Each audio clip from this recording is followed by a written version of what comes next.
বাংলাদেশ সহ Asia, Africa ও মধ্যপ্রাচ্যের যে ৭টি দেশকে নিরাপদ হিসেবে বিবেচনা করা হচ্ছে, সেসব দেশ থেকে আশ্রয় আবেদন উল্লেখযোগ্য হারে কমানোর সিদ্ধান্ত নিয়েছে ইউরোপীয় ইউনিয়ন।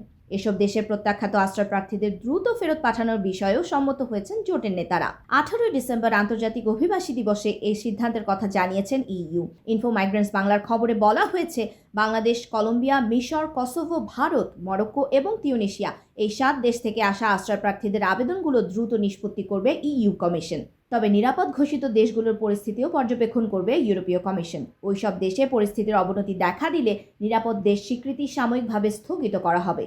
ভবিষ্যতে পরিস্থিতি বিবেচনায় নিরাপদ দেশের তালিকা আরও দীর্ঘ করারও সুযোগ রাখা হয়েছে, যদিও এর কড়া সমালোচনা করেছে মানবাধিকার সংগঠনগুলো। তারা বলছে, এমন সিদ্ধান্ত বাস্তবায়িত হলে বিপদের মুখে পড়বে আশ্রয়প্রার্থী অভিবাসীরা।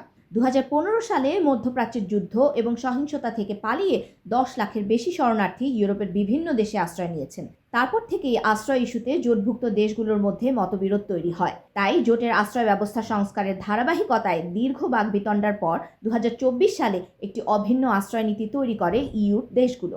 এই অভিন্ন আশ্রয় নীতি আগামী বছরের জুনে কার্যকর হওয়ার কথা রয়েছে।